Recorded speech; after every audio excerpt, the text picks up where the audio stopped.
ছোটবেলায় মায়ের সাথে রাগ করে কতবার যে বলেছিলাম যদি একবারই বাড়ি থেকে যাই আর কখনো দেখেন সেই বাড়িটা তৈরি করতে আমার লেগে গেল 12টা বছর। জানেন এমনও দিন গিয়েছে সেই সকাল থেকে সন্ধ্যা পর্যন্ত অপেক্ষায় ছিলাম কখন একটা রুম খালি হবে আর কখন একটু শান্তির নিঃশ্বাস নিতে পারবো। আর আমার মনে হয় এই ইচ্ছাটা প্রত্যেকটা মানুষেরই হয় না যে নিজস্ব একটা রুম থাকবে।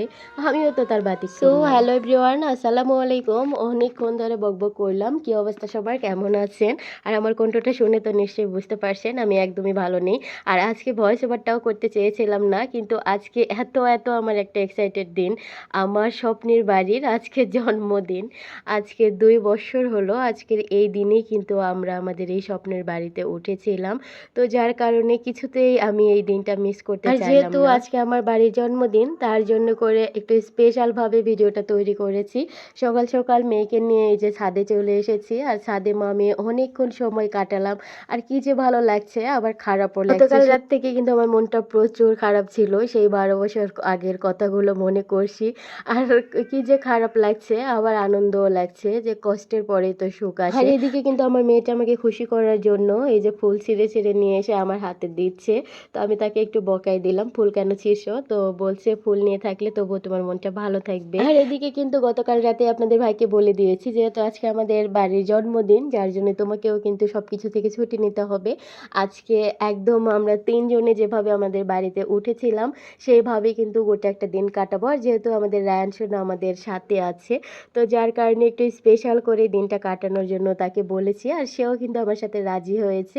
কিছুই করব না, জাস্ট আমরা আমাদের মতো করে আজকের দিনটি কাটাবো। আর সকালবেলা উঠে আজকে পরোটা তৈরি করেছি, সাথে ছিল দুধ চা, ডিম পোস্ট করেছি আর ড্রাগন সাথে দিয়ে কিন্তু সকালের নাস্তাটা করলাম। আর এদিকে নাস্তা শেষে কিন্তু আপনাদের ভাই বাজারেও গিয়েছে, আর বাজার থেকে একটা মুরগি নিয়ে এসেছে রোস্টের জন্য। মেয়ে লেগেছে তার বাবার সাথে যে একটু পোলাও রোস্ট খাবে, কিন্তু তার দুর্ভাগ্য পোলাও রোস্ট কিছুই করতে পারিনি, শুধু একটু রোস্টটাই করেছি। বাবু যে এত কান্না শুরু করে দিয়েছে, ছোট বাচ্চা নিয়ে আসলে 2-3টা তরকারি আমার কাছে এখন একদমই আর সম্ভব হচ্ছে না। কোনো মতে একটা করে তরকারি রান্না করছি আর খুবই তাড়াহুড়োর মধ্যে। আর যেহেতু আজকে আপনাদের ভাই বাসায় আছে, মেয়েও বাসায় আছে, তো যার কারণে কিন্তু রোস্টটা করতে পেরেছি। আর ভিডিও করতে গেলে কিন্তু অনেকটা সময় লেগে যায়, তো যার কারণে তেমনভাবে ভিডিও শ্যুট করতে পারছি না। তো একটু করে আপনাদের সাথে শেয়ার করছি। বলতে চেয়েছিলাম কিন্তু অনেকটা কথা, কিন্তু ওই যে মনকে কন্ট্রোল করলাম যার কারণে এখানেই স্থগিত দিয়ে দিলাম। কি করব বলেন, আমিও তো মানুষ, মনকে তো আর সবসময় বেঁধে রাখা যায় না, তাই না? কারণ প্রত্যেকটা নারীর স্বপ্ন থাকে বিয়ের পর একটা ভালো সাজানো গোছানো সংসার, আর সেই সংসারটা আমার গোছাইতে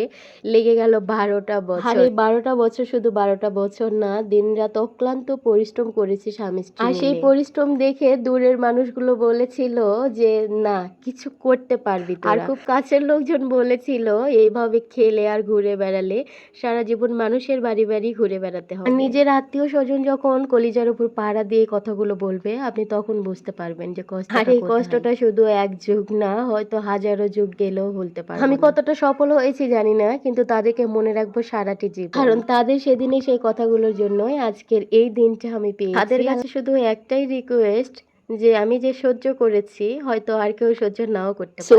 এইভাবে কাউকে কষ্ট দিয়ে কথা বলার আগে 10 বার আল্লাহ ছাড় দেয়, ছেড়ে দেয় না।